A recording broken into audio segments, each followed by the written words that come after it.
Welcome to Life Unrestricted. This is your show if you're sick of living a life controlled by food and exercise rules, and if you're ready to learn how to accept yourself and enjoy the heck out of life. My gig is about body image, femininity, self-worth, and resilience. Come on, let's walk side by side as we slowly step out of restriction misery and unlock our true selves. Your host, Merritt Boxler, is a former national radio DJ, freelance journalist, speaker, and writer with a passion to make women feel good in their bodies. This is a show brought to you live from Switzerland.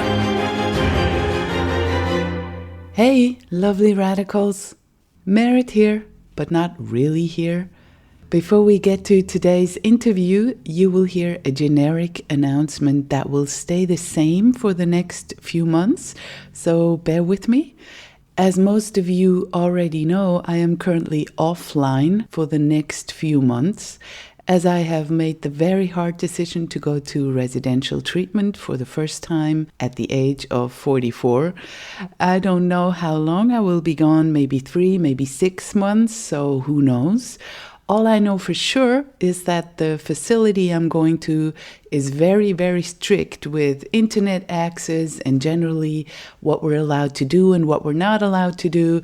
And it was asked of me to really focus on my own healing and not continue, doing interviews and working on the podcast all the time. So there's that. And as uncomfortable as this is for me, it makes complete sense, of course. Yet, since I have quite a backlog of already recorded conversations that I wouldn't want for you to miss out on, since my guests were such gems and you really just need to hear what they had to say, I had to find a way to bring them to you while I'm away. My decision was to record all the intros beforehand and get everything ready before I go so that I can post them whenever I can. We will see how it works.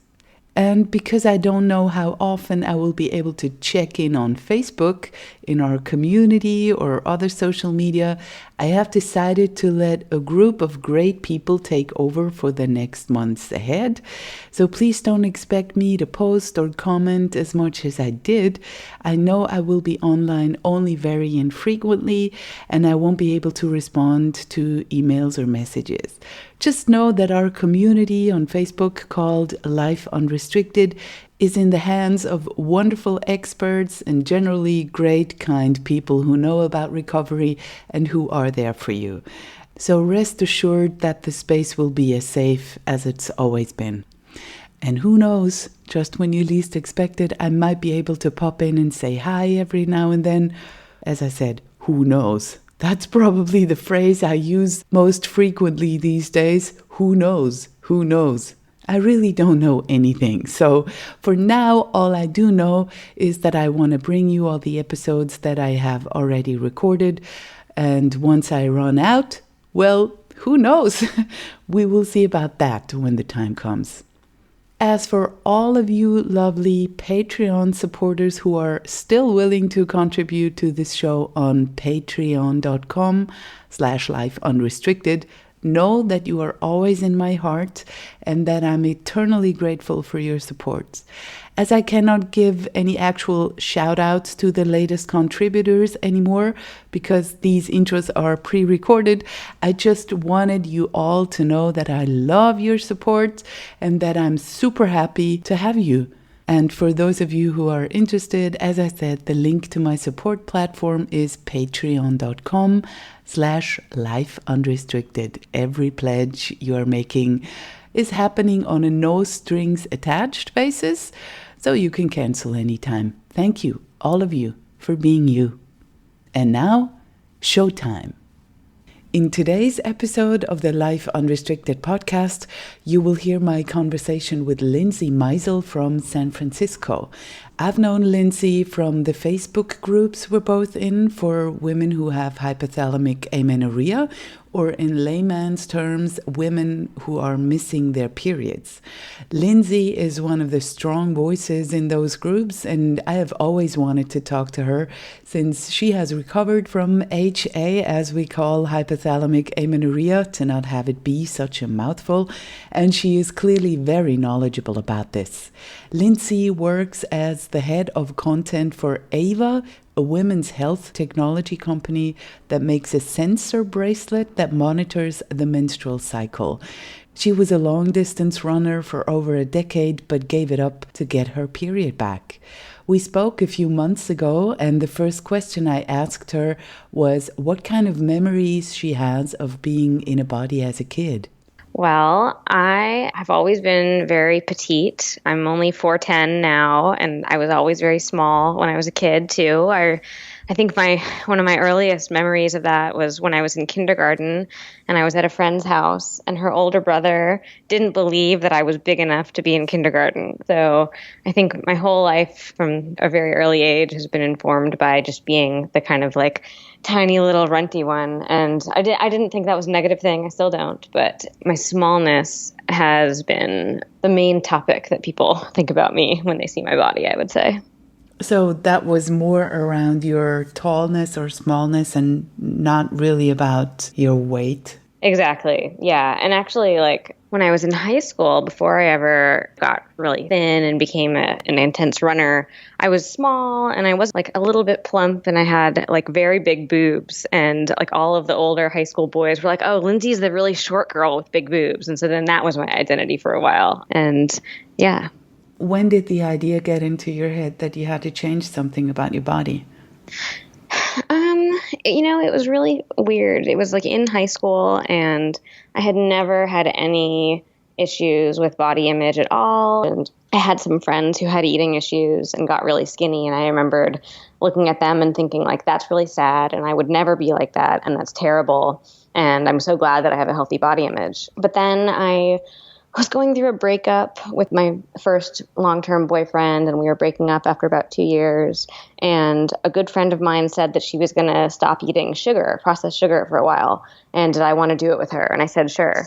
And it was so strange just doing that with her. Something like, I think all of the circumstances were right with what was going on in my life and with like just doing that restrictive activity. And that kind of clicked or put me into a different mode where that started like a year-long process where I lost a lot of weight and started, running a lot. It was a very extreme change in how I looked. Yeah, a lot of people say that sometimes it's enough to just go on a diet and introduce some sort of restriction, and then we go into this mode of always seeking energy deficit, which is what they found out is what keeps people in anorexia or exercise bulimia. And bulimia is that compulsion to reach some sort of energy deficit. Yeah, that is really familiar. I mean, I think that when I didn't notice it until I stopped being that way, but I think that for probably my entire 20s, I just got really accustomed to kind of manufacturing my day so that I felt a certain way, either with food or exercise. And I think I didn't realize it until I stopped doing it. But that thing that I didn't feel right unless I had was probably a calorie deficit.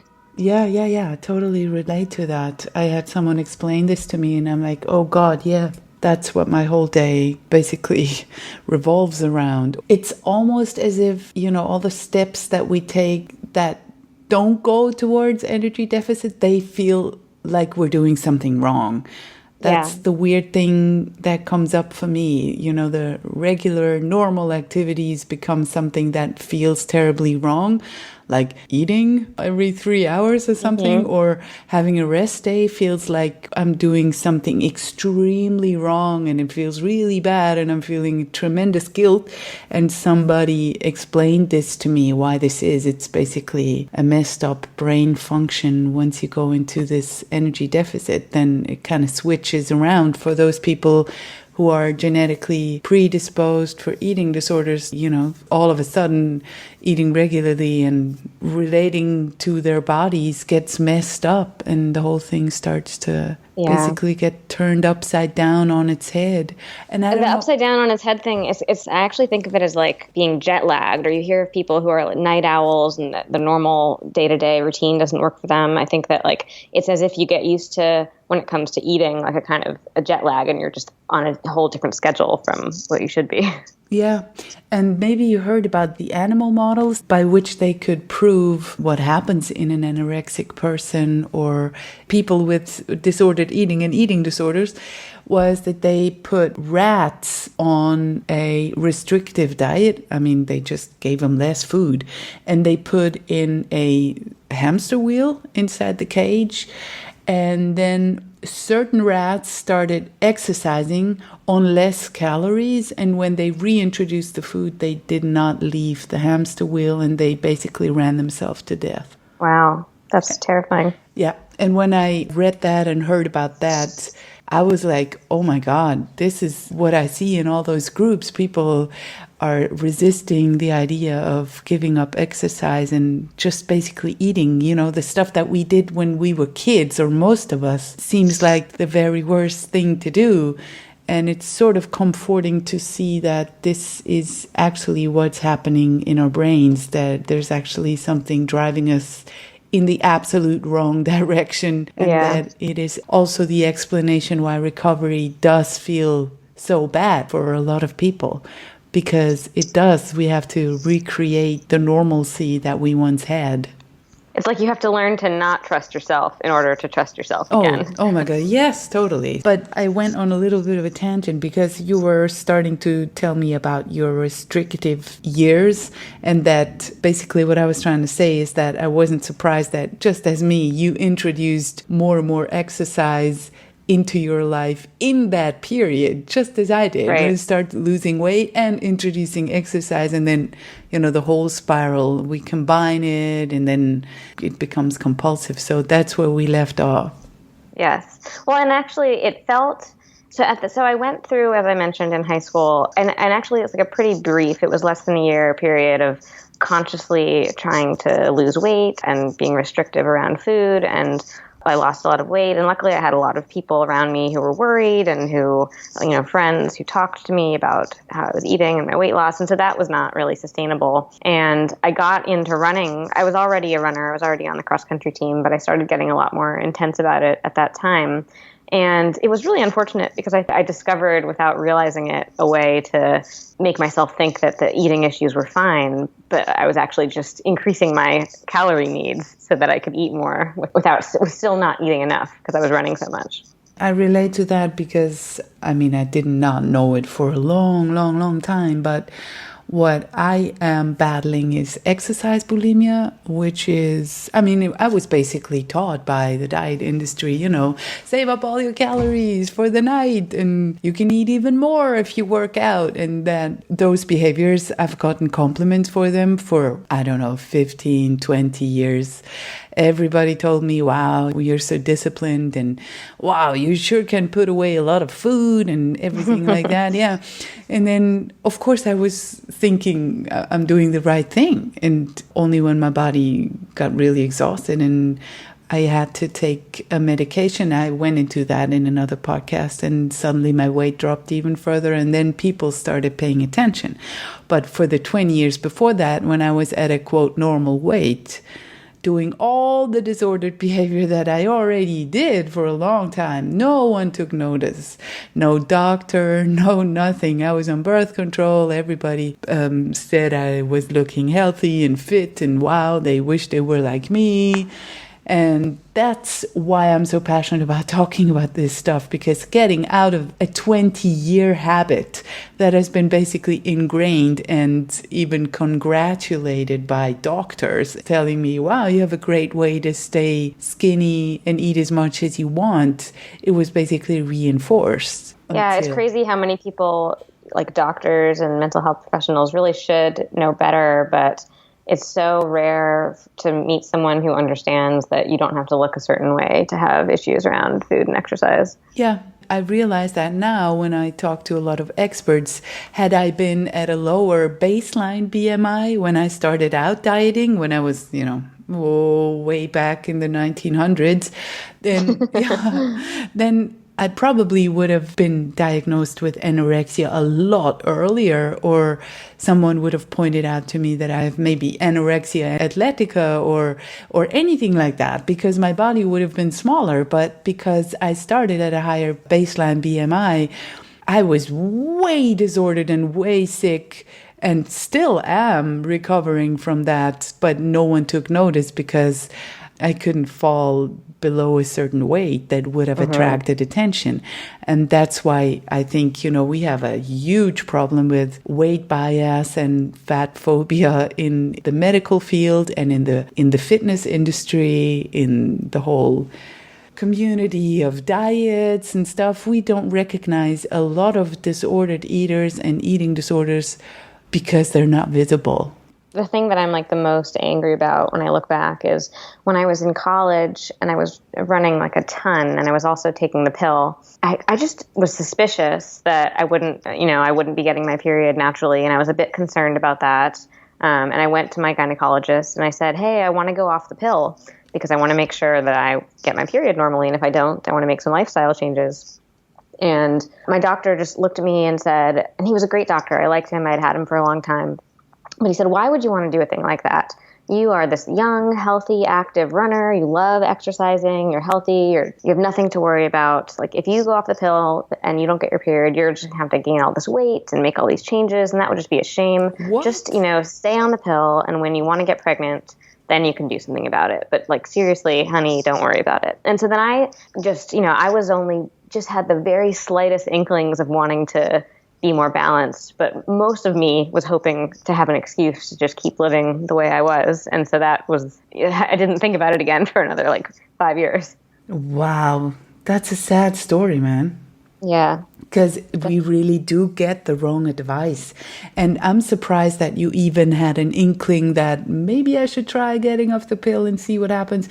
Because for me, it wasn't, maybe because I didn't want kids. So I wasn't even thinking about, is this a real menstruation, or is anything up with my cycle, or could there be anything wrong?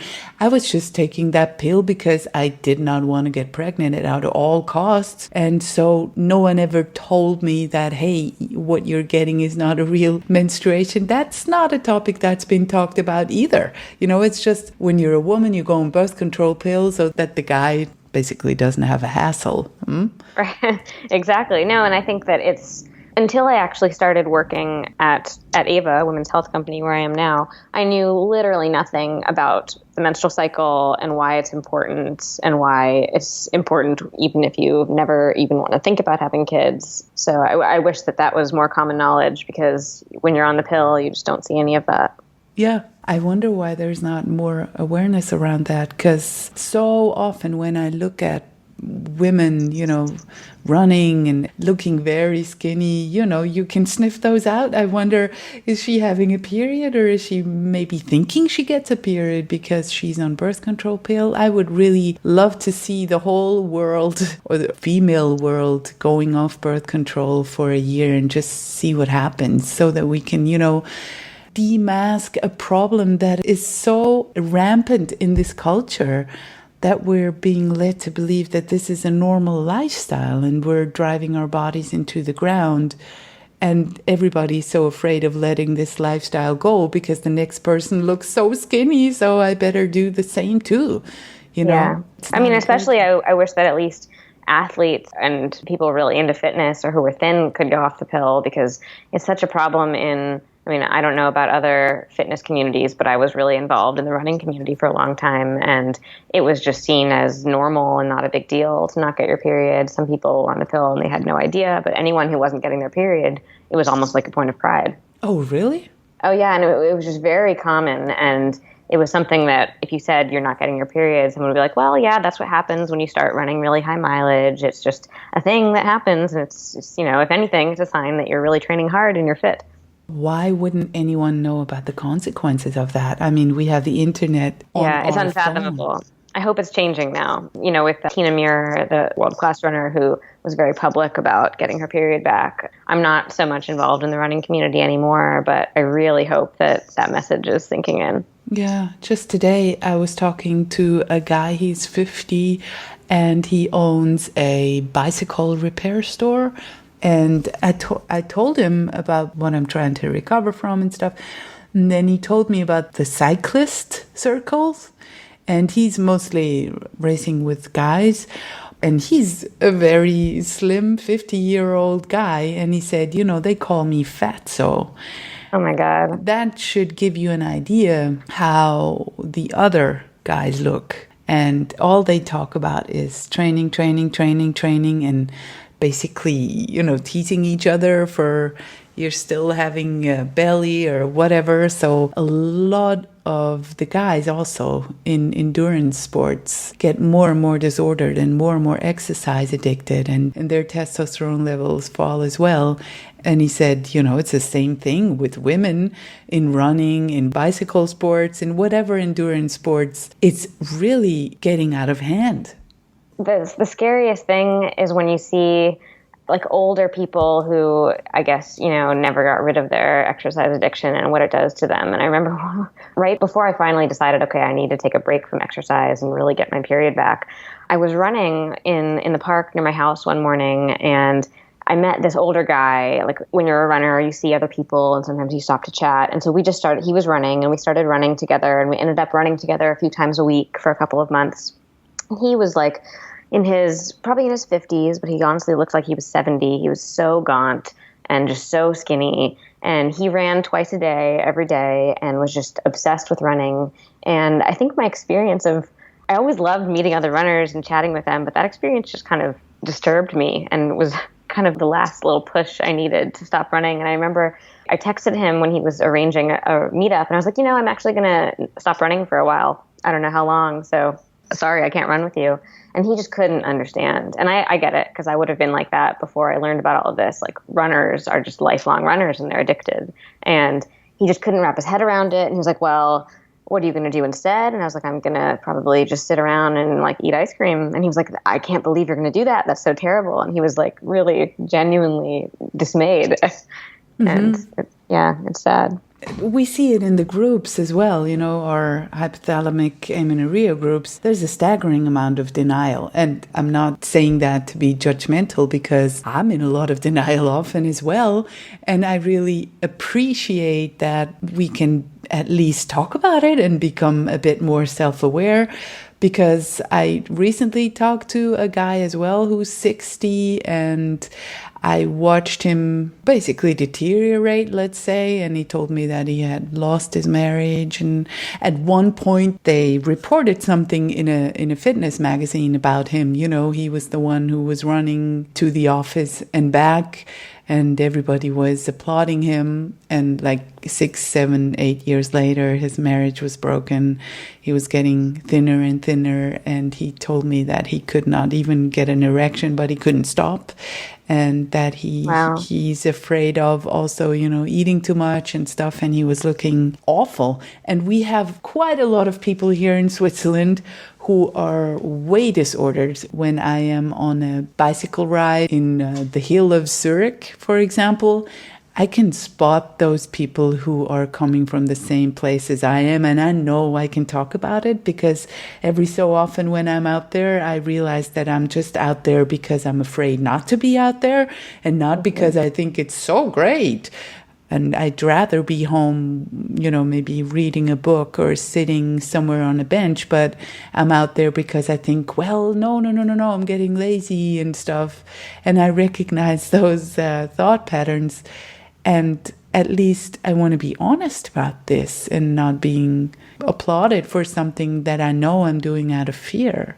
Yeah, no, I feel the same way. I think that at least, once you start to question a lot of these thought patterns, it becomes easier to notice them and say, oh, this is a kind of obsessive thought pattern I'm having, rather than just being listening to it and not identifying it as kind of a symptom of being addicted to exercise. But Exercise is just like a drug addiction, I think. And it's hard because I don't think you need to give up exercise forever in the same way that alcohol addicts give up alcohol. And so there's always going to be some level of struggle around that, I think. Yeah, totally. After that doctor's appointment, when he basically told you to stay in your eating disorder or exercise addiction and basically stay unhealthy, you went back for another few years and did what you had already done. And then what was the breaking point? I stayed a runner throughout the rest of college and after college. And then I kind of had a series of breaking points. I had a year where I had 2 stress fractures in a row. And at that point, I had been on this running club and all my friends were runners and I ran every day after work and I loved it. And it was just like wonderful. I was in really, really good shape. And I got 2 stress fractures. And after the first one, I came back and I trained and I got fit again. And then as soon as I was getting back in shape, I got another one. And so after that second one, it was just really demoralizing. And I thought to myself, my sister actually had moved back. She had been living far away and she moved near me. And I was living in Oakland and she was living in San Francisco. And she kept wanting me to live with her. And I just didn't want to leave my Oakland running community. And after that second stress fracture, I said, you know what, like I need to just move on with my life and not make my whole life all about running. And I'm going to stop racing. I'm going to move in with my sister in the city and just, see what's next in life.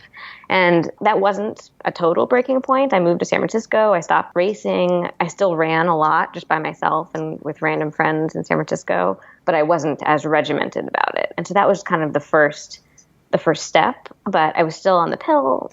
I'm sure, wasn't getting my period if I hadn't been on the pill. And then the real breaking point came a few years later. I got in a serious relationship with the man who is now my husband. I went off the pill and switched to a copper IUD and noticed that I wasn't getting my period. And I knew that I wanted to have kids at some point in the future. And it dawned on me that would not be able to happen if I wasn't getting my period. And so I said to myself, okay, I'm going to gain 5 pounds, but I'm not going to stop running. And I didn't really know what you needed to do. I just knew you needed to gain weight. And so I actually, at first, I was like, well, maybe I'll start lifting weights and I'll run a little bit more because that'll help me get a bigger appetite. It's like hilarious to me thinking back about my first attempts to get my period back. Yeah, basically upping the compensatory behavior. Yeah. I know, me too. Exactly. And so for a few months, I actually was exercising more and eating a lot wider variety of foods. And I was like, oh, maybe I'll get into beer now. And I started liking beer and just being a lot more free around food. And I gained a couple pounds, but I didn't get my period. And I just kind of was scared to get out of shape. I had been basically in really good shape for 10 years without ever, even I think there's some really good athletes who don't have issues because they are in good shape. And then they have a few months where they just let themselves sit on the couch and relax and recover. And I never, ever let myself do that. And so even when I was trying to get my period back at first, I still was like hanging on to always being in really good shape. And then finally I discovered, so that No Period, Now What, Nicola's book came out and I read it. You're referring to Nicola Rinaldi. I talked to her in episode number 3, and her book is called No Period, Now What? Just clarifying for the listener. Yeah, and so that book was definitely life-changing. I like to say that, I'm a huge book nerd, and I'm very literary and stuff, and I've read so many books that have been, life-changing and wonderful, and no book that I've ever read, no, literary book has ever changed my life as much as that book. I had such an epiphany when I was reading it, that baby steps weren't going to work. There was really no way around that this was going to be hard, and I was going to have to stop exercising entirely for a while and let myself get out of shape and gain some weight. And actually, I think that I thought that I was past all of my unhealthy behaviors of high school because I wasn't quite as neurotic and obsessive as I was back then, but I still looked the same. And I was like, I'm going to have to actually look different if I want to get my period back and act different. So I just went all in, as they call it, and I stopped exercising and I ate more than I had been eating when I was exercising a lot. So you didn't reduce your calories because you weren't exercising. So Exactly. You basically ate as much as you did, but you did not exercise to compensate for it. Yeah, that's exactly right. Before that, I had been, nobody who was hanging out with me after a run would have said that I had any issues around food. I would eat anything. I would eat ice cream. I would eat pizza. But it was all very tied to how much exercise I was doing. I think I almost didn't even realize that. But exercise kind of allowed me to eat in a much more like free and normal way. But if I was like in a situation where I couldn't exercise, then I just sort of subconsciously became a lot more restrictive around food. And so when I decided to go all in, I was like, okay, I'm eating as if I'm running a marathon every day, and I'm also not exercising at all. The only exercise I was doing was biking to work. I lived about 5 or 10 minutes from my office, so it was not much exercise at all. And I would even make an effort on the one hill that was in between my house and work to like not go fast and purposefully not get my heart rate up and just take it easy. And so it was really surprising because I thought that it was just going to be suffering. I thought that every moment of every day that I didn't exercise was just going to be so hard, and that I would feel so rambunctious and crazy and have so much extra energy and not know what to do with myself. And it was like that for about 3 weeks. And then I woke up one day after 3 weeks or so, and something just like in literally one day clicked. And I think that I just needed a certain amount of time not exercising for that addiction really to be broken. And after that, it was easy. I was like, wow, I can just have a normal day and eat breakfast and eat lunch and eat dinner. And I don't have to exercise, and that's fine. I don't feel weird or awkward or uncomfortable about not exercising when I go to sleep. I'm just a normal person, like living my day. And that's like a really mundane thing, but it was a huge shift for me. And it's sad because all that time before that I had been trying to make little slight changes in my behavior, but I had been struggling, and I had felt like I still really needed to go on a run, 5 days a week or 6 days a week. All I needed was like maybe 3 weeks without exercise. And then I was like, now I'm golden. Now it's easy. So those first 3 weeks were hard, and then it became easy. And another 3 weeks after that, my period came back. So it was 6 weeks of being all in total. And that was about a year ago. And I have had my period back ever since. Wow. That's really amazing what you said about there is actually a point of breaking the addiction, because for the longest time now I've been working with my therapist, and we were basically just trying to reduce it, a little bit. And then I did that. And after a while I was getting a bit negligent about it, a bit complacent. And all of a sudden it ramped up again. And I'm like, For a long time, I didn't really realize it because it just felt safer. Those 5 minutes, doesn't matter. I don't have anything better to do, might stay on that machine and blah, blah, blah. And what I noticed as well is that everything that is not sweat-inducing doesn't count. In a disordered head, it's like, what do you mean walking to the store? What do you mean, walking for 20 minutes? It doesn't count. And I think that's typical for someone who has compulsive exercise. We totally get into a wrong way of thinking, and we only measure things by total exhaustion. Totally. Well, I think in addition to that, I got really used to, so when you really need to exercise intensely every day, sometimes you have time to do that. And other days it's more of a struggle, and you really have to, there's some stress and anxiety around like, I have a really busy day today. When I had a plan to go on like a run. How am I going to fit that in? Something gets in the way of that plan. It's very stressful. And I think you get really used to like looking for little opportunities in your day to exercise. And that it used to be that, let's say like there was an earthquake alarm at the office, and so the office is closed and everyone goes home. The first thought in my head would be, oh, good, I can like go do an extra workout or something. And so I think it's very weird to have all this time in your day for the first time that like you don't have an immediate desire to put it to the same purpose. And I think that's can be really disorienting and destabilizing in some ways. But now it's like sometimes I'll unexpectedly have a free afternoon. And I remember that I used to always know exactly what to do with that free afternoon. And now sometimes I'm still tempted. I'm like, oh, I have a free afternoon. Like maybe I'll go on a long bike ride or something. And I'm like, no, I'm tired. I don't feel like going on a long bike ride. And it's a weird feeling not knowing what to do with free time. And it's probably good.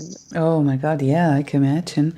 And I had quite a few guests tell me about the insidious low-level movement compulsion that can replace high-intensity exercise. When I was making huge progress in the beginning, before my relapse, I stopped doing cardio on cardio machines, but I didn't realize that my walking got completely compulsive. Basically, my head was revolving around the same thing. I have to, instead of just doing X amount of minutes on the cardio machine, then I have to walk for such a long time to basically burn the same amount of calories. That's what it boiled down to. And then it was like, yeah, I can walk up and down the stairs once again and bring down the garbage in 2 parts, and then go get the mail in another part, and then take the long way to the grocery store.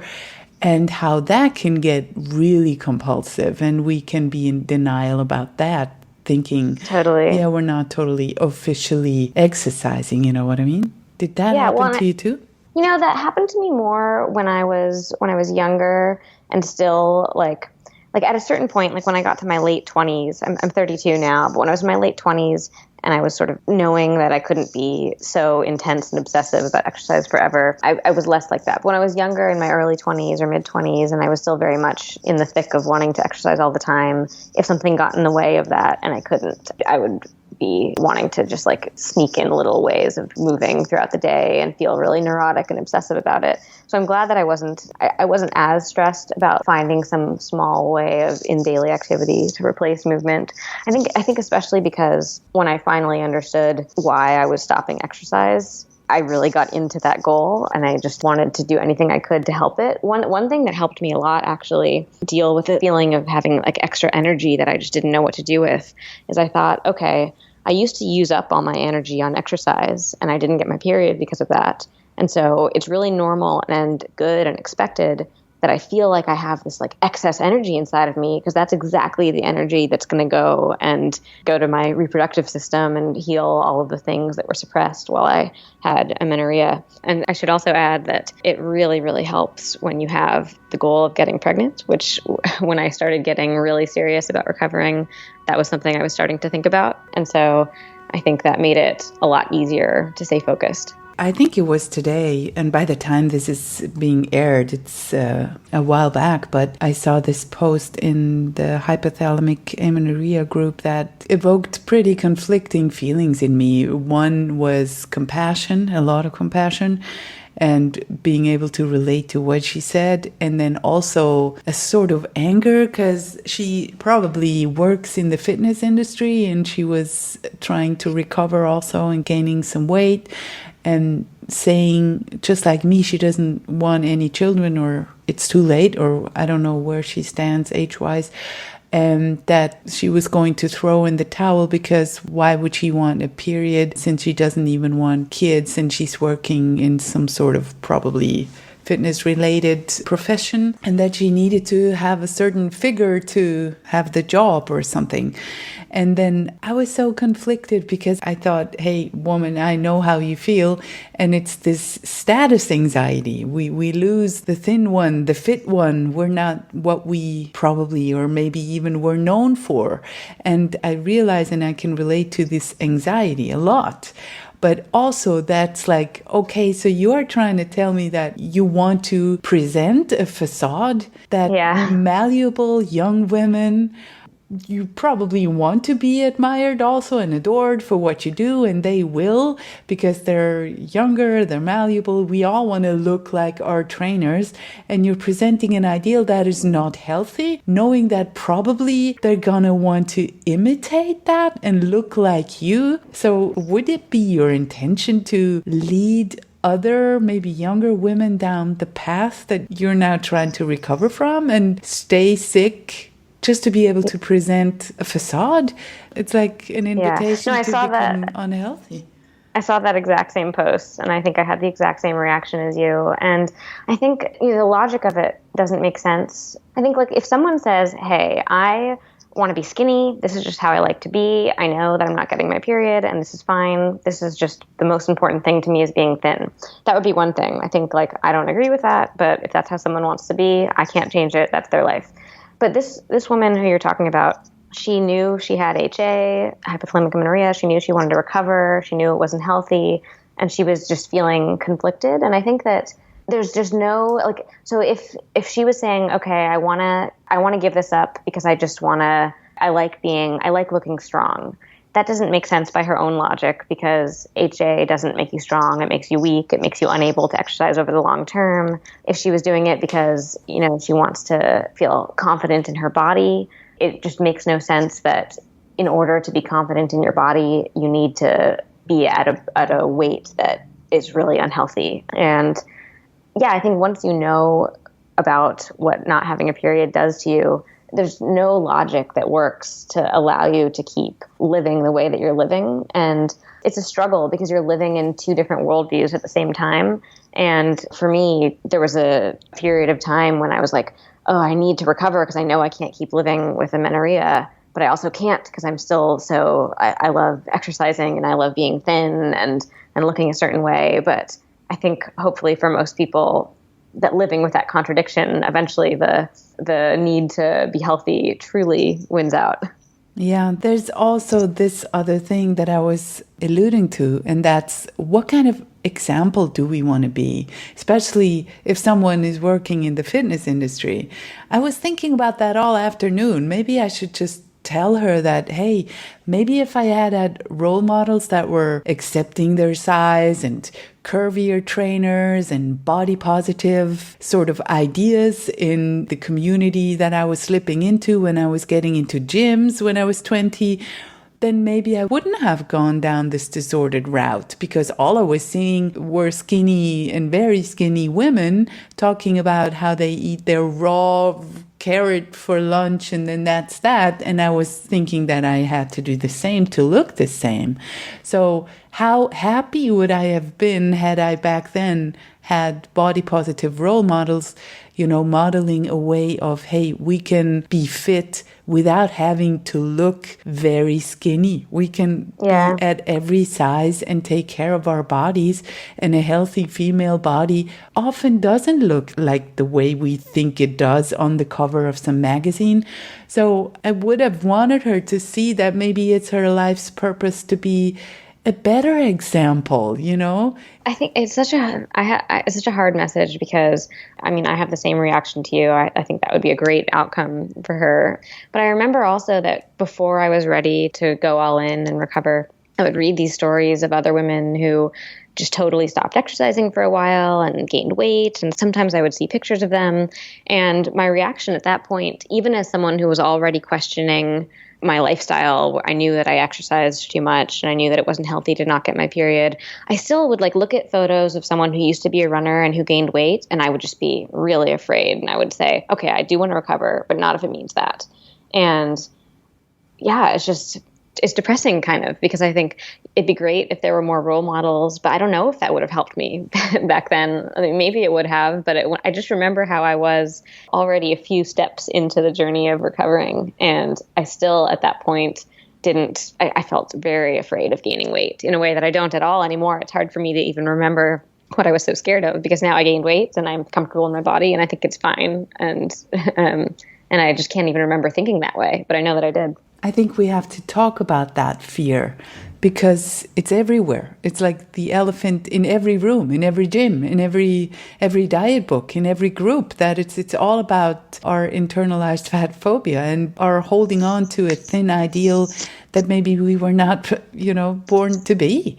And we're fighting against our own bodies. And for me, it was really helpful to learn about all that stuff and talk to experts and read the science and the fallacy of diets and all that stuff. But when the rubber meets the road, in the beginning, as I said, I was pretty into it and had some momentum. But when the weight started to creep up, that's why I felt so much compassion to this other woman too, because for me as well, the relapse started to creep in, and I didn't really realize until all of a sudden I realized that my pants were getting bigger again and I was feeling safer, quote unquote. And I'm like, uh-oh, that's the whole disorder in control again. And all this time I was feeling a bit safer, but not healthier at all. And completely being controlled by, compulsive exercise again. And so I was thinking, who am I to judge? Because obviously this fear is real, even though it is something that we can overcome. And everybody on the other side of recovery says that. But it is something that is visceral, or we think it is. And it's probably part of the disorder, as we talked about in the beginning, with the anorexic brain or the bulimic brain. So I wonder I mean, you took the plunge, you said. You were half in for a long time. That's why it probably didn't take a long time going all in for you to really recover your period, which is very unusual to get the period back in 6 weeks. Yeah. But I guess you're saying that you were half in before that for a longer time. And then after the book, you just gathered all the courage? Definitely. I mean, I think, I think it helped that I was half in. I honestly feel like I was half in for like much longer than I was ever out. You know, I was semi-recovered for longer than I ever had any real problem. And for most of my 20s, I was in some state of being half in. And being half in is dangerous because it lets you... Was that the exercise bulimia part, or how do you define it? I think if I look back on my life around that, I had different stages. I had like a really short period in high school where I was like consciously restricting food and lost a lot of weight. And then I had a period after that where I was exercising a lot and eating fairly normally. And then I had a period after that where I was exercising more moderately and eating more normally. And I just looked a little bit, I was telling a story to myself and the world that I was like pretty balanced. And I think the amount of exercise I was doing in my life would have been fine if I was already recovered, but I wasn't. I had never done that mental work to recover. And you kind of need to, if you've had a period of like intense restriction, I think most people need a period of the opposite to undo all of that. And I had never done that. And so, I think I was like living in that sort of halfway state for a long time. And if I had never found that No Period, Now What book, it's scary to think that maybe I would have never fully recovered. But I think that if I wasn't in that halfway state for so long, and if I had just started trying to recover, 5 years ago, it probably would have taken me a lot longer than 6 weeks, but I would have recovered my period back a lot earlier in life. But I mean, I think it helped. It gave me a head start that I had been half in for a while and increasingly half in. I had been like giving up more and more restrictive behaviors over the course of several years. And then when I was ready to go all in, I really, really committed to it. I even had a few little stepping stones on the way to being all in. First, I was like, okay, I'm not going to do any cardio at all, and I'll just lift weights. And that didn't help either. And I was like, okay, I'm really just taking the plunge. I'm doing literally zero exercise. And I committed to that. Yeah. And I also stayed all in for quite a while after I got my period back. And I had a few, there was one cycle, I think like maybe my third or fourth cycle after I recovered, that I was like, okay, maybe I can start exercising again. And I wasn't being crazy or anything, but I don't think I was careful enough about adding extra calories to account for more activity. And I noticed that I was ovulating a lot, or I had gotten to the point in my cycle where usually I would ovulate and I didn't have any signs that that was happening. And I looked at what was going on and I was like, well, maybe there's a problem here. Maybe I need to go back to being all in. And so I was like, okay, that's too bad. I thought I was kind of back to a more normal active life, but I'm just going to stop exercising until I get my next period. And I did. And so there were lots of I think it's important for a long time when you first recover to be vigilant about, like, even if you're not going back to really unhealthy behaviors, you have to be more careful than normal for a while because your body's sensitive in that state. Mm-hmm. Tell us about all in and what that really entails.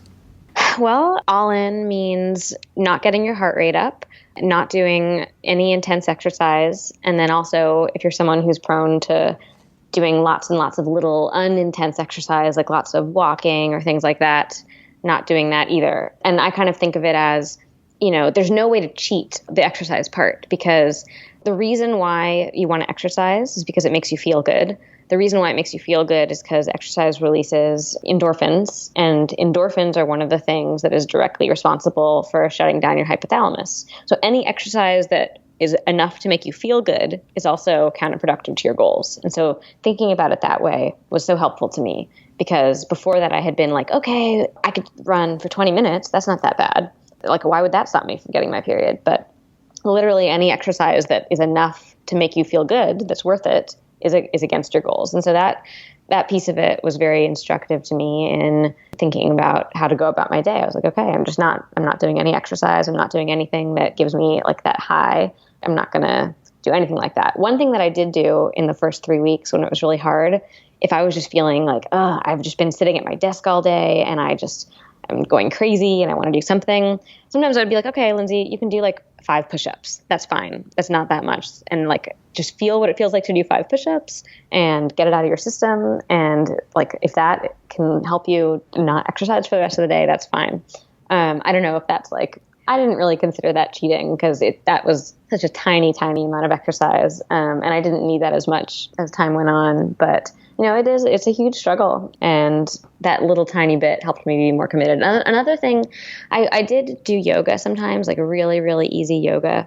And it was shocking to me because when I used to, before I went all in, I thought yoga was like kind of a pointless activity. I was like, why yoga doesn't get my heart rate up? Yoga, like, why would I already spend an hour every day exercising. Why would I spend another hour doing this activity that doesn't even make me feel any different? But when I was just, got home from work after sitting at my desk all day and I didn't really want to sit on the couch more. My body just kind of like felt sore and cramped from sitting all day. I would do really easy yoga.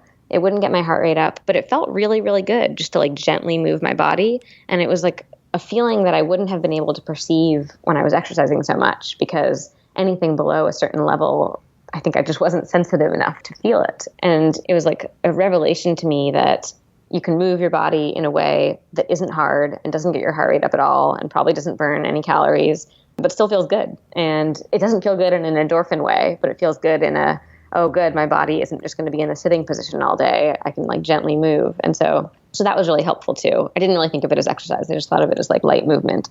And with the eating part, I actually noticed that I was much hungrier than I expected to be. I know a lot of the girls in the HA recovery group say that they have this like intense hunger, like where they just feel like bottomless pits. I didn't really experience that. And maybe that's because I hadn't been super, super restrictive around food up to that point. But I did notice that, I used to have this idea that if I didn't exercise, I wouldn't be that hungry, because I thought that my body was more like a machine, that, okay, if I exercise this much, then I'll be this hungry. And if I don't exercise this much, then I won't be that hungry. But I think that when I let my body recover, I noticed that I was much hungrier than I expected and much more tired. It was really weird to stop doing exercise and suddenly feel like I wouldn't have had energy to do exercise anyway.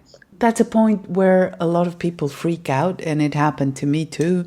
When I started eating breakfast and like 2 days later, I was aware of, wow, the hunger came back, and then that freaked me out a bit. And then after having breakfast, then after 4 days, all of a sudden I was even hungrier than before having breakfast. It's like letting loose a tiger.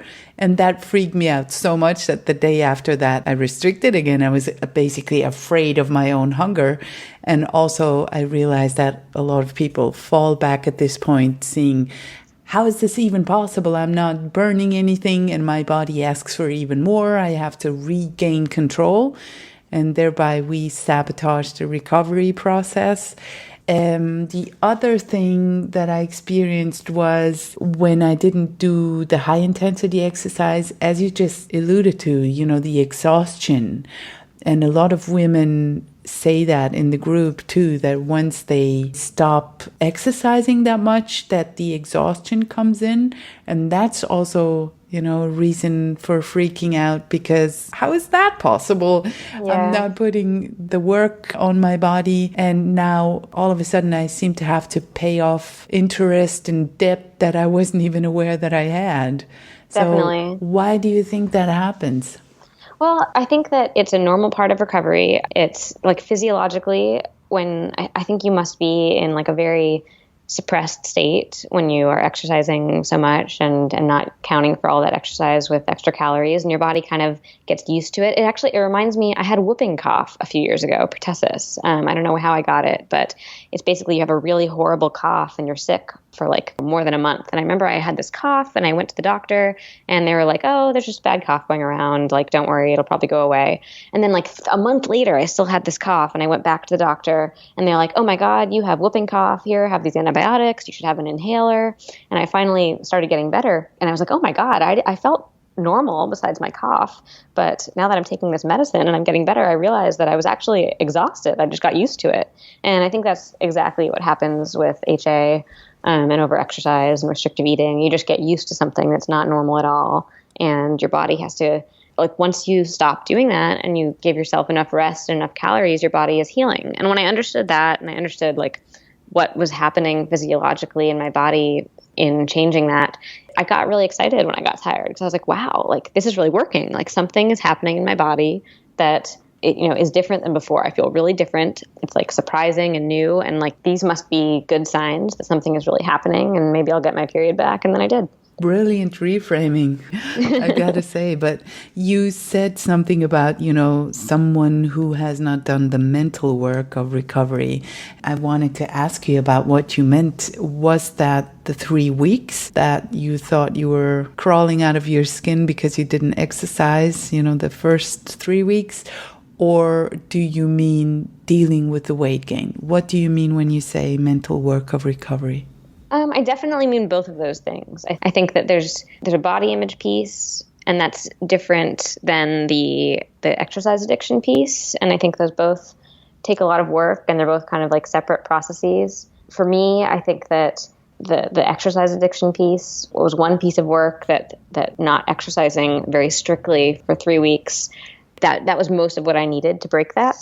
And after that, it was easy not to exercise. After that, it was pretty easy, which is shocking, because for like a decade, I definitely was very addicted to exercise. So most of the work of undoing that took about 3 weeks. That wasn't 100%, but that was most of it. But then, the body image piece, I'm in a really good place now, but I gained most of the weight after that 3 weeks. It's not like you gain all this weight in 3 weeks. And so over the course of like my entire recovery process, I probably gained about 15 or 18 pounds from the lightest I ever was. And I'm under 5 feet. So that's not nothing on a very small frame. I think that like in my wishful thinking, I expected less. At the beginning, I was like, I'm probably just 5 pounds away from my period.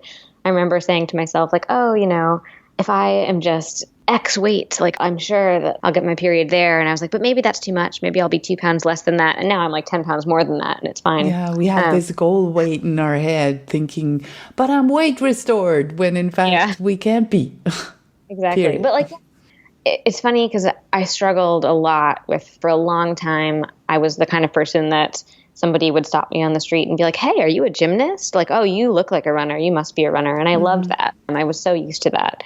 And now I think I don't look that different. I think that if I had like met myself 10 years ago, like if I had known 10 years ago, like this is what you need to look like to be healthy, I think it's actually like hilarious that this is what I'm so scared of. I look in the mirror and I'm like, yep, you look normal. You don't look like you're like a starving, gaunt runner, but you look fine. Your body is not anything to be scared of. But it was really scary to like go through those changes and to not have defined abs and pointy like muscles in my legs and stuff.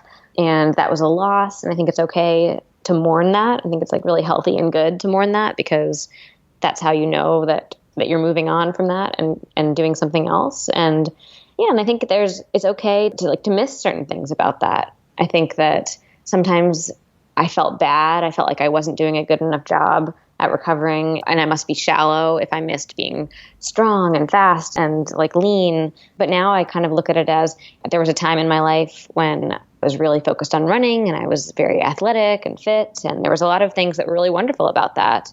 And I chose willingly and happily to give that up, because like all things considered, I think the way my life is now is much, much, much better. And I do think you need to mourn the way you used to be to really move on from it, though.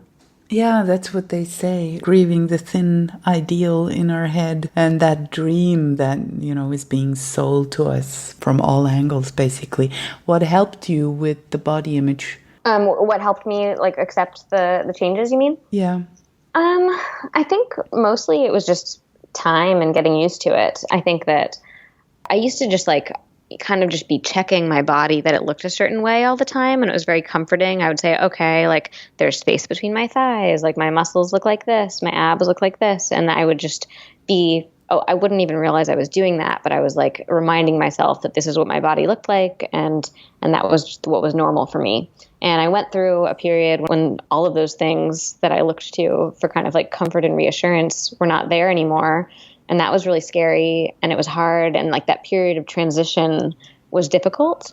And I think there was nothing really could have made that easier. It was just something that I had to endure. And then you just get used to the new normal. So it's not, I think you also don't have to ever love your body every time you look in the mirror. I think I don't think about my body that much. I'd say generally I feel pretty good about it, but I don't think I like look in the mirror and feel like fantastic about my body every single time I see myself. But it's just not like a big dramatic issue in my head that I think about every day. And that's just because I'm used to it. And that just takes time. So you say that the fear of the weight was more intense before you actually gained it.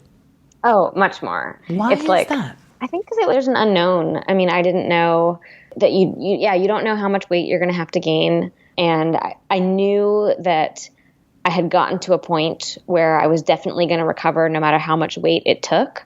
And that was scary to me because I didn't know what that would be. Like it was scary to me how committed to recovering I was. But it's common for people like us to really think in extremes. And it was hard for me to fathom that I would just look like myself, but like not so like muscular and gaunt and angular. Like I don't think someone looks at me and thinks I look like a totally different person now. I just look softer, and I don't read as like a runner when you first see me. And you're probably not as compulsive as before. Oh, I'm definitely not as compulsive as before. I'm not sure if we want to go into... what I want you to tell me is to encourage people who are listening, who are maybe suffering from a lack of period, why you would say recovery is always worth it. So how life looks like on the other side. Or if we should first dive into the topic of, the ramifications of actually not having a period and why this is not something we should just gloss over or even wear as a badge of honor. Well, so I can talk about both of those together because they're really closely related for me. So at first, like one of the things that helped motivate me to recover was that I learned about all of these very dangerous repercussions of long-term amenorrhea, in terms of bone health, heart health, brain health. I also learned that your hair gets more dull and your nails break more easily and your skin is bad, and all of these things kind of made me think, okay, this is really bad. I have to deal with it. Recovery is going to be sort of this bitter pill that I have to swallow, but it'll be worth it. And so that's what kind of motivated me to recover. What I did not expect was that even if none of those things were true, it was that life is 10,000 jillion million times better when you don't have like restrictive behaviors around food and exercise than when you do. I feel extremely grateful that I had HA because otherwise it wouldn't have forced me to like confront these issues in such a direct way. And the sense of freedom I have now around exercise and eating is just, there's just no question it's better than how it was before. And it's hard to convey to someone. I'm just like picturing someone listening to this who's like where I was 5 years ago and thinking that I didn't really feel like I had a problem. I felt like I loved running. It was great. It was like one of the most joyful things that I did. I was confident in how my body looked. I felt totally fine. But now looking back, I think that wasn't true at all. I think that I felt a lot of stress and anxiety around maintaining this unnatural way of being. And now I have like an active life. I bike, I go on hiking and backpacking trips, and I still go on a run every now and then, and I lift weights. The difference is I don't feel whatsoever at all compulsive about it. If I'm in a situation where it's not easy or convenient to exercise, I don't even think twice about it. If I sit on my butt all day and then I feel like having a burger that night, I do it. I don't have a second thought about it. That is like, I never thought I could have that before. And you definitely can, and it's great. And I wouldn't trade that for being like looking more fit ever. Like it's just not even a hard question to answer. Yeah. Some women seem to be afraid of not ever stopping gaining weight. I will gain and gain and gain and gain. Or that they will never be able to uncouple exercise from the idea of, having to earn food or burn food. And I think it's important for everyone to know that the weight levels off without us having to restrict again. And what diet culture tells us is that we need to regain control at some point, Yeah. And that can spiral us back into a darker place. Yeah, no, the idea of even like needing to have control over your weight. I think a lot of people who are in this kind of like restrictive state intuitively feel that if they gave up control, they wouldn't be at the size that they're at.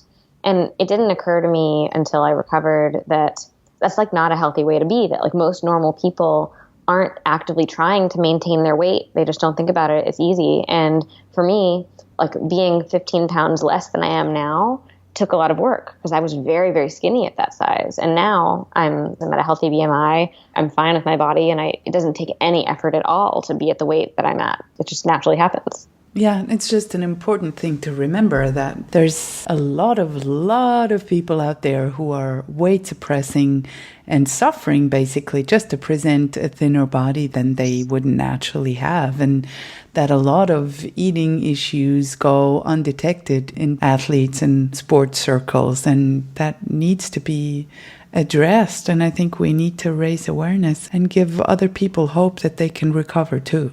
Yeah, definitely. And I think that, for people who want to stay endurance athletes, like after they recover, like if they decide they want to keep doing that after they recover, like they may or may not, like if they do, they'll probably be way better athletes if they're fueling properly. Mm-hmm. So alongside weight, what have you gained? Oh my gosh, like so much. I think the main thing is just a sense of freedom in my life. Like I had no idea how much of like a prison I was in before. I really thought that everything was fine and I liked how I was living, but I didn't. It's so much better this way. And I'm healthier. I have more energy. I feel like I'm going to be able to be active until I'm like an old lady, I hope, because I'm more balanced. I've regained my fertility. And I hope I can transmit much healthier messages around food and exercise and body image to my kids when I have them. I think the idea that some women get pregnant without recovering through fertility treatments, I think it's great that they're able to get pregnant because it's sad to have to struggle with infertility. No one should have to do that. But it's a shame that, I don't know, I feel like it's good that nature makes you get your period back most of the time naturally before you can get pregnant, because it's probably hard to be a mom when having issues around like food and exercise makes you kind of selfish in a way. And so I hesitate to use the word selfish because I also want to have compassion for being in the situation. It's like a sickness. It's not your fault. But one of the symptoms is that it makes you very inward focused. And that's been another benefit of recovery, is that I just can let go of this thing that made me turn inward all the time. And that's the attitude you're going to pass on to your future kids. And that's something entirely different than when we're stuck in dieting mode and dieting mentality all the time. So many women think that they're not passing it on, but the energy around how your mother relates to food, you automatically pick it up. Wow, she's not eating the same thing as us, or she's eating less every time. So basically, you get trained to do as she does, because that's what kids do. So I'm grateful that you are leading by being a better example in the future. But yeah, I think it's definitely true that you pick up messages from your family. And so, yeah, I hope that I will be able to lead by example. I'm really grateful for you having such a strong voice in our recovery group. And what you just shared with us gives me tremendous hope. And I know I have to kick myself in the butt some more, to stick to recovery as you. If you can do it, then I should be able to do it. God damn it. I think that it is not possible to be more addicted to running than I was. Like, I know what it's like. Basically, what I'm trying to say is if I can recover, you definitely can. There's nothing. I know the depths of being like extremely exercise addicted. And so I have full confidence in you as well. Thank you. How can people find out more about you if they want to get in touch with you? Well, I'm always very active on the Facebook group. I also am the head of content and community for Ava, which is a Swiss company, a women's health technology company that makes a bracelet that tracks the menstrual cycle. And I have a blog where I write essays that have nothing to do usually with food and exercise. It's called Different Kind of Human, and people can find me there too. And can you let us know the website of the company that you're working at so that we can maybe find out about that tracker? Definitely. It's just avawomen.com. Great. I will link it in the show notes alongside your blog. And what would you like to be remembered for? That's my famous last question to you. Oh my gosh, I've never thought about that before. I hope that I can be remembered for, man, what do other people say to that question? I'm not saying. Okay. I confidentiality. I hope I can be remembered for having an odd and surprising sense of humor. Oh, great. And how about your strong voice in the recovery community? I think that counts as an extremely important thing you're doing for women. Yeah, I hope I've helped someone else decide to recover, because it's the best thing ever. Thank you so much for taking the time. Thank you, Meryl. It was really nice to talk to you. This was today's dose of badassery from Life Unrestricted. Find the show notes with links to everything we mentioned in this episode over at lifeunrestricted.org. And if this show is making you feel good, awesome, make sure to subscribe and please let others feel good too. By leaving a 5-star review on iTunes, you'll help make this show more visible and therefore more accessible for others. You're the best. Thanks.